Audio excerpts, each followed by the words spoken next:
Buenos días, mi nombre es Valentina Moreno, soy estudiante de fisioterapia de la Universidad de Pamplona y hoy les vengo a hablar sobre los pares craneales y algunas de sus patologías.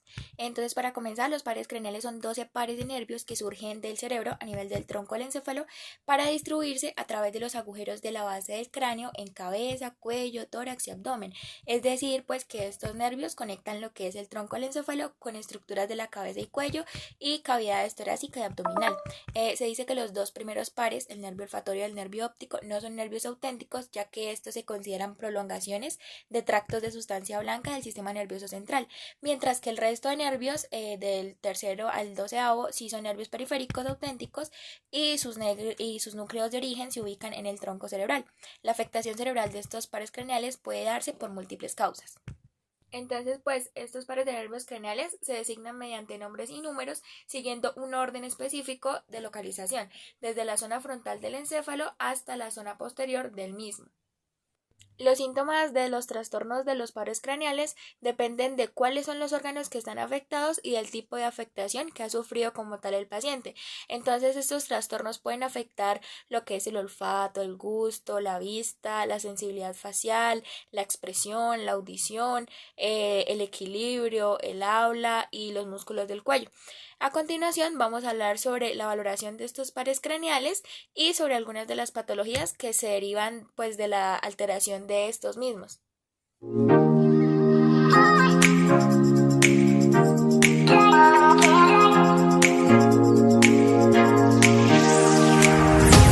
Para la valoración de este par craneal utilizamos lo que es jabón y café. Le pedimos al paciente que presione una de sus fosas nasales y que mantenga los ojos cerrados mientras que se le acerca a la nariz el jabón y el café y se le pregunta qué olor percibió. Bueno, entonces comenzamos con lo que es el primer par craneal. Aquí encontramos lo que es la anosmia. La anosmia pues hace referencia en sí a la pérdida total del sentido del olfato. Esta puede ser temporal o crónica y se puede presentar a nivel unilateral. Cuando se presenta a nivel unilateral, la persona generalmente puede pasar desapercibida pues porque va a poder seguir percibiendo los olores por medio de su otra fosa nasal. Por lo general, estas personas también carecen de una discriminación de sabores que dependen en gran medida del olfato. Por esto es que se dice que estas personas también refieren una pérdida del sentido del gusto. En cuanto a la etiología, pues la anosmia ocurre cuando hay una inflamación intranasal, u otra obstrucción que impide que los olores ingresen como tal en el área olfatoria. También cuando el neuroepitelio olfatorio está destruido o cuando hay una destrucción de los filamentos, los trayectos o las conexiones como tal del nervio olfatorio. Otras de las causas también tenemos los traumatismos cráneoencefálicos en adultos jóvenes o las infecciones virales y la enfermedad de Alzheimer en adultos mayores. En cuanto a los síntomas, como se los mencionaba al principio, tenemos lo que es la pérdida de olfato y en ocasiones la pérdida del gusto. Y en cuanto al tratamiento, pues se tratan como tal las causas específicas, aunque el olfato no siempre se va a recuperar, es decir, pues no existe como un tratamiento eficaz para la anosmia. También se puede decir que los pacientes que han conservado algo del sentido del olfato han referido que el hecho de agregar agentes saborizantes concentrados a los alimentos mejora su placer por la comida. Y pues los pacientes deben ser advertidos acerca del consumo de alimentos almacenados y acerca del uso de gas natural para cocinar, pues porque estos pacientes presentan dificultad para detectar el deterioro de los alimentos o las fugas de gas.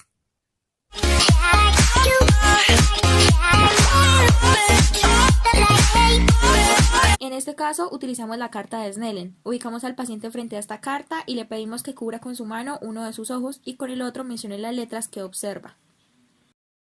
Bueno, en el segundo par craneal encontramos lo que es la neuropatía óptica isquémica. Entonces, pues esto es un infarto de la papila óptica, se da por un daño en el nervio óptico debido a una insuficiencia en el flujo sanguíneo.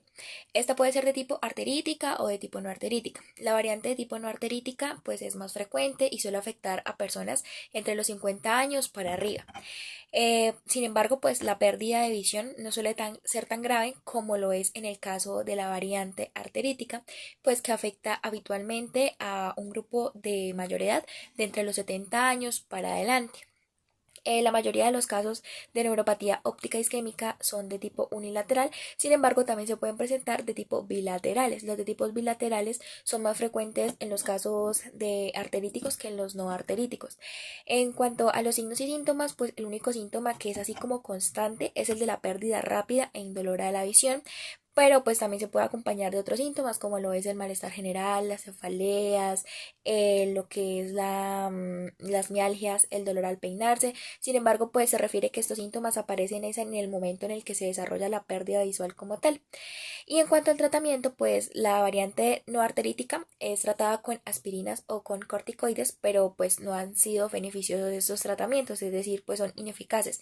Y para la variante arterítica se trata también con corticoides orales, los cuales pues no restauran como tal la visión, pero ayudan a proteger el ojo que no está afectado.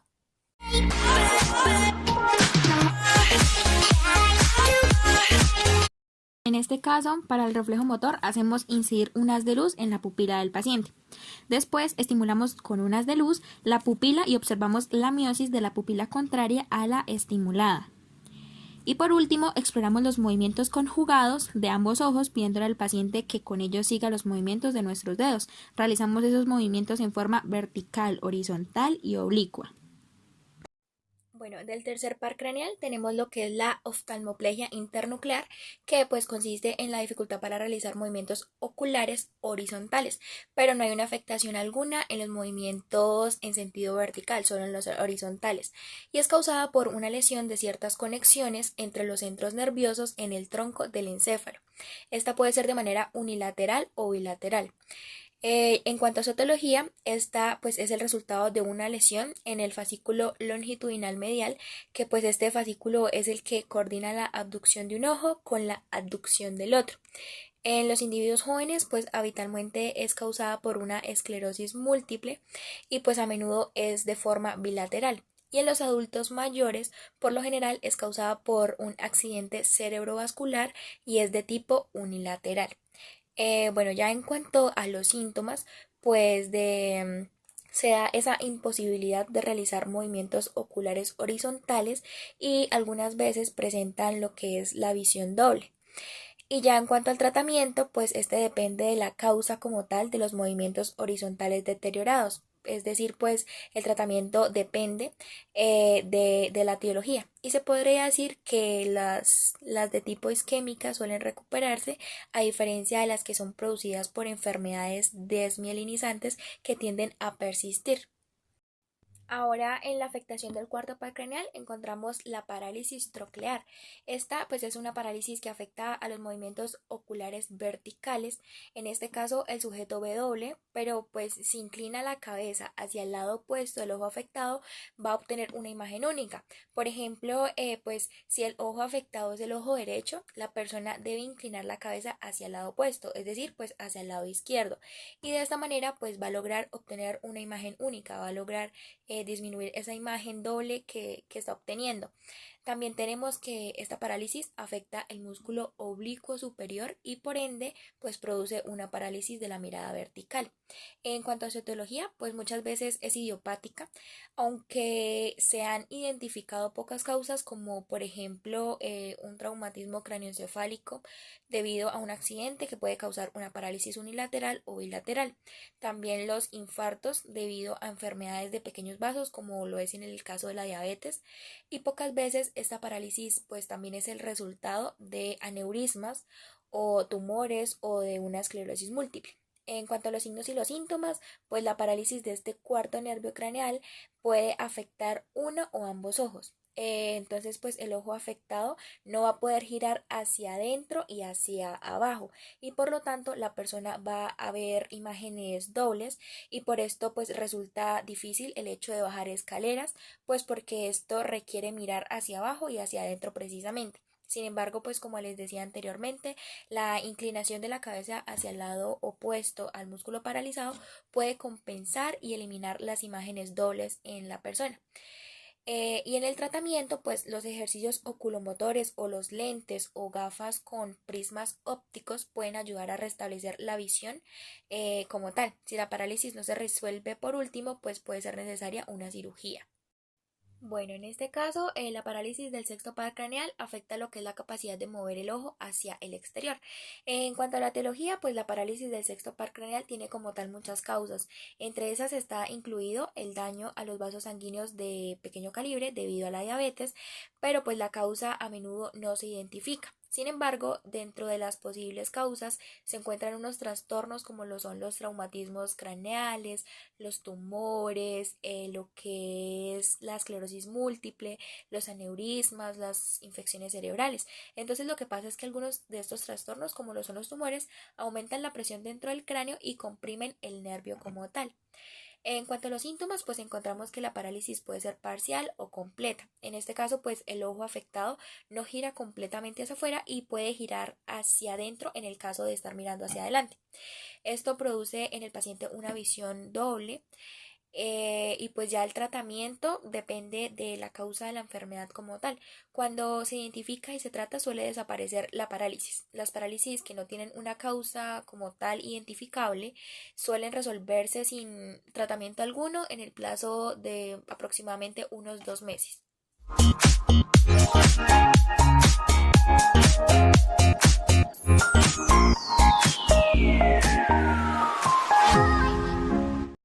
Para examinar la rama oftálmica del quinto par nervio trigémino, estimulamos la córnea del paciente con una punta de un copito observando el parpadeo reflejo. Y después, con el cepillo del martillo de reflejos, estimulamos la zona de encima de las cejas y a ambos lados de la nariz y las mejillas para estimular las distintas ramas de este nervio.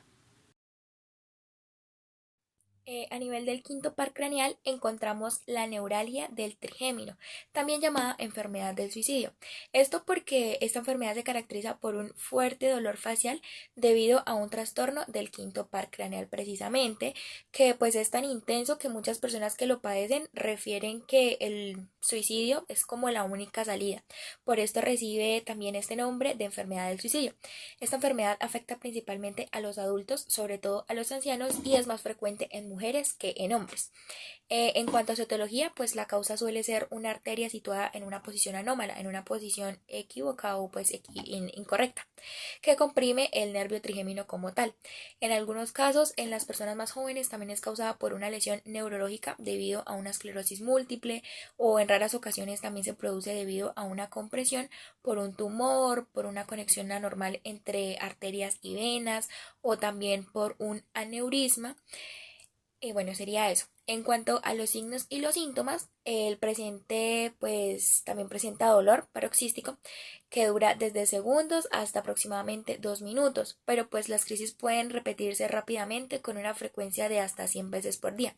Muchas veces pues también es intolerable dormir sobre ese lado de la cara, pero en general pues se afecta solo un lado de la cara. El tratamiento por lo general es un tratamiento farmacológico con el suministro de algunos anticonvulsivos o algunos antidepresivos pues que se le van suministrando al paciente.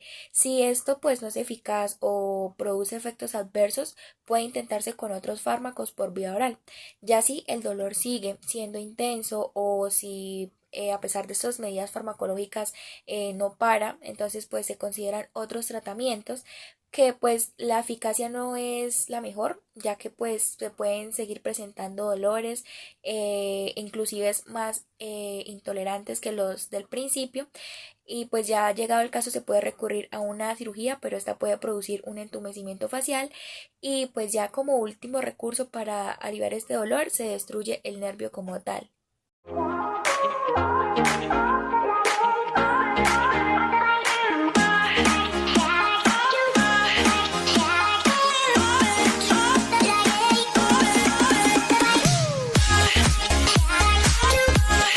Para evaluar la función motora de este par craneal, le pedimos al paciente que realice una serie de movimientos: levantar y juntar las cejas, silbar, mostrar los dientes y cerrar los ojos con fuerza.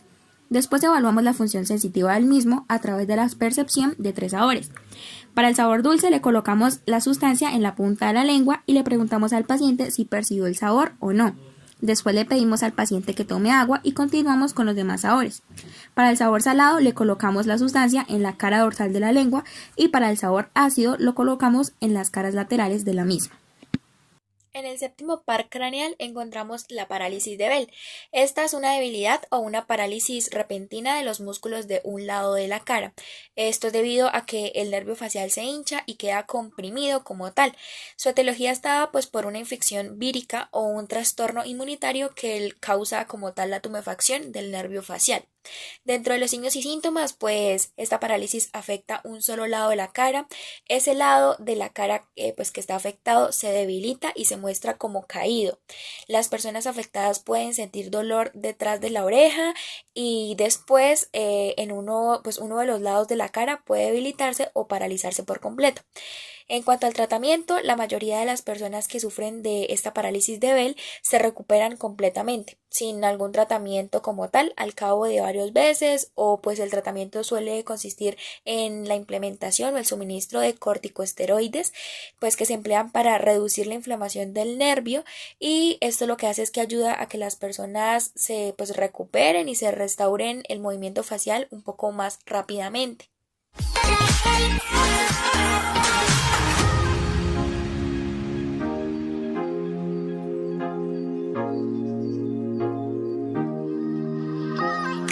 Para la exploración de la audición, realizamos un chasquido de dedos cerca del oído del paciente. Bueno, entonces siguiendo con el octavo par craneal, encontramos la hipoacusia. La hipoacusia o sordera parcial, pues es la disminución de la sensibilidad auditiva. Esta afecta al oído y pues puede presentarse en pacientes en distintos grados de pérdida auditiva. En cuanto a la etiología, pues la hipoacusia puede ser congénita o adquirida, puede ser progresiva o repentina, temporaria o permanente, o unilateral o bilateral. Y pues también puede ser leve o profunda. Las causas más comunes en forma global son pues la acumulación de cerumen o de cera en el oído, el ruido, el envejecimiento y las infecciones sobre todo en niños y en adultos jóvenes. Dentro de los síntomas tenemos la pérdida de la audición como tal, el retraso del habla en un niño o el zumbido en los oídos. Y pues en cuanto al tratamiento, este depende del estado de gravedad en el que se encuentre el paciente, del estadio del paciente, e incluye lo que son los audífonos y dispositivos de asistencia, que lo que hacen es que ayudan a mejorar un poco esa capacidad auditiva como tal.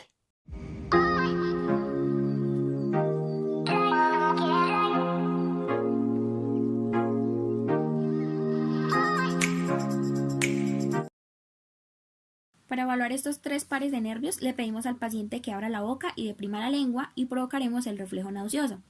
Después le pedimos que saque la lengua y observamos su alineación y movimientos.